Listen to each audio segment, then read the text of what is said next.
അതെ, ഇന്ന് വൈകുന്നേരം വന്ന ഒരു വാർത്തയാണ്. നമ്മുടെ ഗോപൻ സ്വാമി ഉണ്ടല്ലോ, ഗോപൻ സ്വാമി എൻ്റെ മേക്ക് കയറി എന്ന് പറഞ്ഞിട്ട് ഒരു ചെറുപ്പക്കാരൻ, അവൻ പറഞ്ഞു കഴിഞ്ഞാൽ എന്ത് ചെയ്തു എന്ന് പറഞ്ഞാൽ ബൈക്കുകളെല്ലാം അടിച്ചു തകർത്തു. അതുപോലെ തന്നെ വീട്ടിൽ കിടന്നുറങ്ങുക, ഈ വീട്ടിലിരിക്കുന്ന 2 പിള്ളേരെ നല്ല രീതിയിൽ അടിച്ചു എന്നൊക്കെയാണ് കേൾക്കുന്നത്. ഏതായാലും ഈ ഗോപൻ സ്വാമിയുടെ പാത പിന്തുടരുകയാണോ അല്ലെങ്കിൽ ഗോപൻ സ്വാമി എൻ്റെ മേലെ കയറി എന്നുള്ളത് ഒരു പരസ്യമാണോ എന്നൊന്നും അറിയില്ല. എന്തൊക്കെയായാലും അവിടെ 2 ബൈക്ക് തകർന്നിട്ടുണ്ട്, അതുപോലെ തന്നെ 2 ആൾക്കാർക്ക് പരിക്കുമേറ്റിട്ടുണ്ട്. എനിക്ക് പറയാനുള്ളൊരു കാര്യം എന്താണെന്ന് വെച്ചാൽ ഗോപൻ സ്വാമിയെ വെച്ചുള്ള ഈ തോന്നിയവാസം ഇത് ഇവിടെ വെച്ച് നിർത്തിക്കണം. ഇല്ലെങ്കിലെന്ന് പറഞ്ഞാൽ ഇനിയും ഒരുപാട് അവതാരങ്ങൾ ഇളകും. ഗോപൻ സ്വാമി എനിക്ക് കൂടിയെന്ന് പറഞ്ഞിട്ട് പണ്ട് ഇന്നസെൻ്റ് ഏതൊരു സിനിമയിലില്ലേ ഇതുപോലെ കൂടിയിട്ട് എല്ലാവർക്കും പിടിച്ച് മുത്തം കൊടുക്കുന്നത്, അതേപോലെ ഗോപൻ സ്വാമി എനിക്ക് കൂടിയെന്ന് പറഞ്ഞിട്ട് യുവമാരിൽ എന്ത് ചെയ്തു എന്ന് പറഞ്ഞു കഴിഞ്ഞാൽ ആരെങ്കിലും ചിലപ്പോൾ എന്ന് പറഞ്ഞു കഴിഞ്ഞാൽ തലമണ്ടി അടിച്ചു പൊട്ടിക്കും, ഇല്ലെങ്കിലെന്ന് പറഞ്ഞാൽ ഇതുപോലെ പിന്നെ ബൈക്കുകളും കാറുകളും തകർക്കും എന്നുള്ളതിൽ യാതൊരു സംശയവുമില്ല. ഒരുപക്ഷെ ഗോപൻ സ്വാമിക്ക് വേണ്ടിയിട്ടുള്ള പരസ്യമാകാം, ഇല്ലെങ്കിൽ ഗോപൻ സ്വാമിക്ക് ഭയങ്കരമായിട്ട് ആരാധകരുണ്ട്, ഇനി ഗോപൻ സ്വാമിയെ പിടിച്ചാൽ പിടികിട്ടൂല എന്ന് പറയാൻ വേണ്ടിയാകാം, ഇല്ലെങ്കിൽ ഗോപൻ സ്വാമിക്ക് ഭയങ്കര ശക്തിയാണ് എന്ന് വരുത്തി തീർക്കാനാണോ എന്നറിയില്ല ഈ കോപ്രായം. ഏതായാലും ഈ കോപ്രായം കണ്ടപ്പോൾ എനിക്ക് ചിരിയാണ് വന്നത്. നമ്മുടെ നാടിത് എങ്ങോട്ടാണ് പോകുന്നത്? എന്ത് പറയാനാണ്? ഒരു ചെറുപ്പക്കാരൻ വന്നിട്ട് ഇങ്ങനെ ഉറഞ്ഞു തുള്ളിയിട്ട് പറയാം ഞാനത്തെ ഗോപൻ സ്വാമിയാന്ന് എന്ന് പറഞ്ഞിട്ട് ഇങ്ങനെ തുള്ളിക്കൊണ്ടിരിക്കുക. അവൻ എന്നിട്ട് പ്രാന്തളിക്കിയതുപോലെ. ഞാൻ ഒരു കാര്യം പറയുന്നത്, അവന് മെൻ്റലല്ല, അവന് ഒരു മനോരോഗവും ഇല്ല. അവനുള്ളത് എന്ന് പറഞ്ഞു കഴിഞ്ഞാൽ ശരിക്കും വേറെ എന്തോ രോഗമാണ്. അതുകൊണ്ടാണ് ഞാൻ പറയുന്നത്, ഒരു കാരണവശാലും എന്ന് പറഞ്ഞാൽ അവനെ വെറുതെ വിടാൻ പാടില്ല. അവനെ അറസ്റ്റ് ചെയ്യുകയും വേണം. അവൻ്റെ വീട്ടിലുള്ള വീട് അല്ലെങ്കിൽ സ്ഥലം എന്തെങ്കിലും കണ്ടു കെട്ടിയിട്ട് ആ 2 പിള്ളേരുടെ ബൈക്കിനും അവർക്കും കൂടി നഷ്ടപരിഹാരം കൊടുക്കണം. ഈ നഷ്ടപരിഹാരം എന്ന് പറഞ്ഞാൽ പെട്ടെന്ന് കൊടുപ്പിക്കണം എന്നാണ് എനിക്ക് പറയാനുള്ളത്. അതായത് ഇമ്മാതിരി തോന്നിയവാസമാണ് നമ്മുടെ നാട്ടിൽ നടക്കുന്നത്. ഒരു മനുഷ്യൻ എങ്ങനെയോ മരിച്ചു എന്ന് കരുതിയിട്ട് ഇനി സമാധിയോ ഗിമാധിയോ എന്തോ ആയിക്കോട്ടെ, അതൊക്കെ എന്ന് പറഞ്ഞാൽ ഓരോരോ ആൾക്കാരുടെ ഇഷ്ടം. പക്ഷേ ഇതിങ്ങനെ പരസ്യം ചെയ്യുക, ഇതുപോലെയുള്ള കാര്യങ്ങൾ ഇടയ്ക്കിടയ്ക്ക് ഗോപൻ സ്വാമീനെ ഓർമ്മിക്കാൻ വേണ്ടിയിട്ട് ഇതുപോലെയുള്ള കോപ്രായങ്ങൾ കാണിക്കുക. എനിക്ക് ചിലപ്പോൾ അടുത്ത ആഴ്ച കുറച്ച് വേറെ എന്തെങ്കിലും കാണിക്കും. ഇവന്മാർ ഇതല്ല ഇതിനപ്പുറത്തും കാണിക്കും. കാരണം 5 പൈസ ബുദ്ധി ഇവന്മാർക്ക് ഇല്ല എന്നാണ് എനിക്ക് പറയാനുള്ളത്. ഈ ടീമുകൾക്ക്, അതായത് ഇയാളെ ഇങ്ങനെ തലയിൽ വെച്ചുകൊണ്ട് നടക്കുന്ന ഈ ടീമുകൾക്ക് 5 പൈസൻ്റെ ബുദ്ധിയില്ല. അതുകൊണ്ട് ഇവർ ഇതല്ല ഇതിനപ്പുറവും കാണിക്കും. നമ്മളിങ്ങനെ നോക്കി നിൽക്കേണ്ടി വരും. ഈ ഗോപൻ എന്ന് പറയുന്ന അയാളെ പറ്റി നമുക്ക് എല്ലാവർക്കും അറിയാം. അയാൾ ആവുന്ന കാലത്ത് എന്ന് പറഞ്ഞു കഴിഞ്ഞാൽ കേസിൽ പ്രതിയാണ്, അതുപോലെ തന്നെ എന്ന് പറഞ്ഞാൽ ചുമട്ട് തൊഴിലാളിയാണ്, വെട്ടുകേസിൽ പ്രതിയാണ് എന്നൊക്കെ നമുക്കറിയാം. അപ്പോൾ അയാളിങ്ങനെ പൂജിക്കാനും അയാളുടെ ആ ഒരു ഇത് പിന്തുടരാനും വേണ്ടിയിട്ട് കുറേ ആൾക്കാർ ഇങ്ങനെ ശ്രമിക്കുന്നു എന്നുള്ളതാണ്. അപ്പോഴെനിക്ക് പറയാനുള്ളത് എന്താണെന്ന് ചോദിച്ചാൽ, ഒരു കാരണവശാലും അവനെ വെറുതെ വിടാൻ പാടില്ല. ഇന്ന് അവനെ വെറുതെ വിട്ട് കഴിഞ്ഞാൽ നാളെ അവൻ ഗോപസ്വാമീൻ്റെ വേറെ ഒന്നായിട്ട് വരും. പിന്നെ അവന് വേണ്ടിയിട്ടും ഒരു അമ്പലം നടത്തേണ്ടി വരും, അമ്പലം നിർമ്മിക്കേണ്ടി വരും, അതുറപ്പാണ്. അപ്പോൾ നമ്മുടെ നാട് എന്ന് പറഞ്ഞു കഴിഞ്ഞാൽ ഈ അമ്പലം അല്ലെങ്കിൽ ഭക്തി ഇല്ലെങ്കിൽ അന്ധവിശ്വാസം ഇല്ലെങ്കിൽ ഈ പ്രേതം കൂടൽ ബാധ കൂടൽ എന്നൊക്കെ പറഞ്ഞിട്ട് ഈ പ്രാകൃതമായ ഒരു സംഭവത്തിലേക്കാണ് നമ്മളെല്ലാവരും പോകുന്നത്. നല്ല രീതിയിൽ ചൊറിയൻ കൊടുത്ത കൊണ്ടുവന്നിട്ട് ചൊറിയൻ ചപ്പുണ്ടല്ലോ അത് കൊണ്ടുവന്നിട്ട് അവനോട് ഉരച്ചു കഴിഞ്ഞാൽ അവൻ്റെ മാനസിക രോഗം എല്ലാം പമ്പ കിടക്കുന്നതാണ് എനിക്ക് പറയാനുള്ളത്. ഇത് മാനസിക രോഗമല്ല, ഇതെന്ന് പറയുന്നത് ഗോപൻ സ്വാമിക്കുള്ള പരസ്യമാണ്. അതായത് ഗോപൻ സ്വാമിക്ക് പരസ്യം കൊടുക്കുക. എന്താണെന്ന് വെച്ചാൽ ഗോപൻ സ്വാമി ഭയങ്കരമായ ദിവ്യശക്തിയുള്ള മനുഷ്യനാണ്.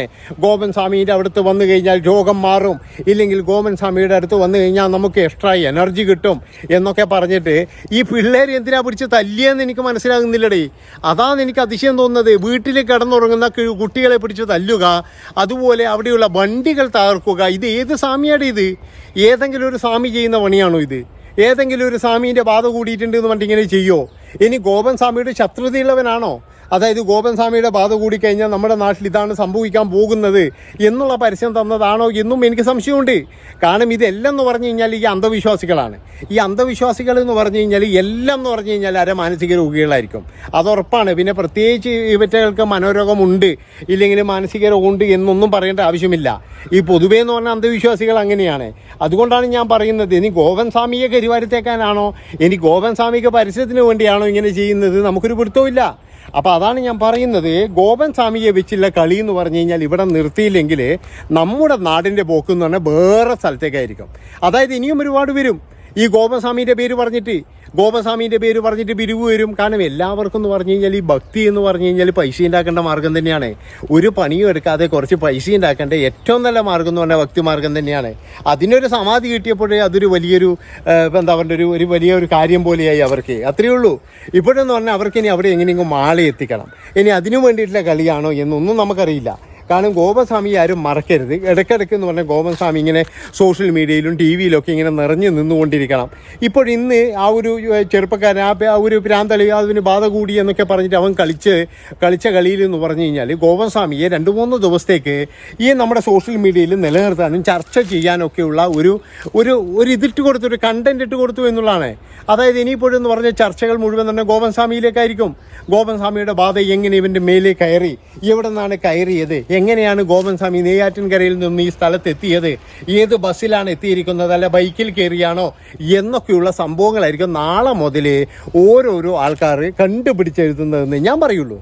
കാരണം അതാണ് നമ്മുടെ നാട്. ഇത് കേൾക്കാൻ വേണ്ടിയിട്ട് ഒരുപാട് ആൾക്കാരുണ്ട്. അതായത് ഇങ്ങനെയുള്ള അന്ധവിശ്വാസങ്ങളെ നമ്മൾ ഒരിക്കലും പ്രോത്സാഹിപ്പിക്കാൻ പാടില്ല. അതുകൊണ്ടാണ് ഞാൻ പറയുന്നത്, ഈ ചെറുപ്പക്കാരന് കുറച്ച് ചൊറിയാൻ ചപ്പോ ഇല്ലെങ്കിലെന്ന് പറഞ്ഞ് നായ്ക്കുരുന്ന പൊടിയോ അങ്ങനെ എന്തെങ്കിലും വാങ്ങിച്ചിട്ട് ഇവൻ്റെ മേലിട്ട് കഴിഞ്ഞാൽ നിമിഷ നേരങ്ങൾക്കുള്ളിൽ എന്ന് പറഞ്ഞാൽ ചൊറിഞ്ഞുകൊണ്ട് പറയും ഞാൻ ഒരു ഗോപനുമല്ല ഒരു ജോബനുമല്ല എന്ന്. ഇല്ലെങ്കിൽ പറയും ഞാൻ ഗോപസ്വാമിക്ക് ഒരു പണി കൊടുക്കാൻ വേണ്ടിയിട്ടാണ്. കാരണം ഏതായാലും അയാൾ ഗുണ്ടയായിട്ടാണ് അറിയപ്പെടുന്നത്.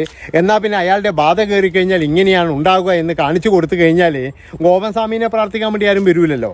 അപ്പം അങ്ങനെ ഗോപസ്വാമിക്ക് ഒരു പണി കൊടുത്തതാകാനും ചില ചാൻസുകളൊക്കെ ഉണ്ട്. പിന്നെ ഈ ഗോപസ്വാമീൻ്റെ ഇതൊക്കെ താങ്ങി നടക്കുന്ന കുറേ മൂട് താങ്ങികളുണ്ട്.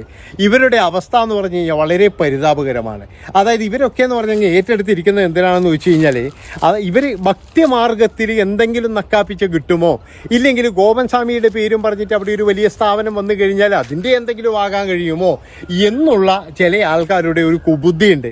ആ കുബുദ്ധിയാണ് ഇന്നലെ നമ്മൾ ഈ അമ്മയും മക്കളും അതുപോലെ തന്നെ എന്ന് പറഞ്ഞാൽ ഒരു കുബുദ്ധികൾ 2-3 ഇരിക്കുന്നുണ്ടില്ലേ. അതാ ഞാൻ പറയുന്നത്. ഈ ഗോപസ്വാമിയെ ഇവർ വിൽക്കും. ഇവർ നല്ല രീതിയിൽ ഗോപസ്വാമിയെ വിറ്റ് പൈസ ഉണ്ടാക്കും എന്നുള്ളതിൽ യാതൊരു തർക്കവും വേണ്ട. അതുകൊണ്ട് ആ കുട്ടികളുടെ ബൈക്ക് വാങ്ങിച്ചു കൊടുക്കണം. നിർബന്ധമായിട്ടും ആ ബൈക്ക് വാങ്ങിച്ചു കൊടുക്കണം. തല്ലി തകർത്തത് ഇവനെ കൊണ്ട് തന്നെ വാങ്ങിപ്പിക്കണം. അതാണ് വേണ്ടത്. ഇങ്ങനെയുള്ള തോന്നിയവാസികളെ കൊണ്ട് തന്നെ വാങ്ങിപ്പിക്കണം. അതാണ്. ഇല്ലെങ്കിൽ നമ്മുടെ നാടിൻ്റെ പോക്ക് എന്ന് പറഞ്ഞാൽ വേറെ ലെവലിലേക്കായിരിക്കും എനിക്ക് പറയാനുള്ളൂ. അപ്പോൾ ഇങ്ങനെയുള്ള തോന്നിയവാസികളെ കൊണ്ട് നമ്മുടെ നാട് നിറയും എന്നുള്ളതിൽ യാതൊരു സംശയവുമില്ല. അതുകൊണ്ട് ഒരു കാരണവശാലും ഈ ഗോപസ്വാമിയുടെ പേരും പറഞ്ഞിട്ട് ഇങ്ങനെയുള്ള അക്രമം നമ്മൾ പ്രോത്സാഹിപ്പിക്കരുത്. പ്രോത്സാഹിപ്പിച്ച് കഴിഞ്ഞാൽ പിന്നെ നമ്മുടെ നാട്ട് പിന്നെ എന്താ പറയേണ്ടത് ഒരു അരാജകത്വത്തിലേക്ക് പോകുമെന്നാണ് എനിക്ക് പറയാനുള്ളത്. അതായത് ഇവിടെ കുറേ എണ്ണം എന്ന് പറഞ്ഞു കഴിഞ്ഞാൽ ഇങ്ങനെയുള്ള കാര്യങ്ങൾ കൊണ്ട് തമ്മിലടിക്കാനുള്ള എന്തെങ്കിലും ഒരു വഴി അത് കണ്ടെത്തിക്കൊണ്ടിരിക്കുകയാണ്. അപ്പോൾ ഇത്രയും പറഞ്ഞുകൊണ്ട് ഈ ഒരു വീഡിയോ ഇവിടെ വെച്ച് വൈൻഡപ്പ് ചെയ്യാണ്. ഇഷ്ടപ്പെട്ട് കഴിഞ്ഞാൽ നിങ്ങളെല്ലാവരും നിങ്ങളുടെ കമൻറ്റ് അഭിപ്രായം നിങ്ങൾ രേഖപ്പെടുത്തണം. അതുപോലെ തന്നെ എനിക്കൊരു ലൈക്കും നിങ്ങൾ തരണം. പിന്നെ എന്ന് പറഞ്ഞു കഴിഞ്ഞാൽ സബ്സ്ക്രൈബ് ചെയ്ത് കൂടെ ചേർന്നോ. വീണ്ടും വേറെ വിഷയമായിട്ട് വരും. നന്ദി, നമസ്കാരം.